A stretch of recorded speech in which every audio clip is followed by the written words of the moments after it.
അനന്തപുര തടാക ക്ഷേത്രത്തിന്റെ ക്ഷേത്രപാലകൻ.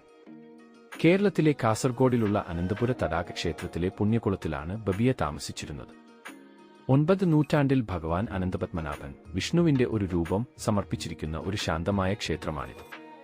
വെള്ളത്താൽ ചുറ്റപ്പെട്ട ഈ ക്ഷേത്രം അതുല്യമാണ്. തിരുവനന്തപുരത്തെ പ്രശസ്തമായ പത്മനാഭസ്വാമി ക്ഷേത്രത്തിന്റെ യഥാർത്ഥ ഇരിപ്പിടമാണിതെന്ന് വിശ്വസിക്കപ്പെടുന്നു. ക്ഷേത്രത്തിന്റെയും പരിസരത്തിന്റെയും അനൗദ്യോഗിക സംരക്ഷകയായി ബബിയെ കണക്കാക്കിയിരുന്നു.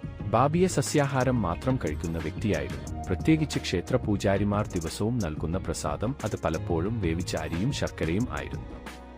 യഥാർത്ഥത്തിൽ ശ്രദ്ധേയമായ കാര്യം, അദ്ദേഹം ഒരിക്കലും മാംസം കഴിച്ചിട്ടില്ല.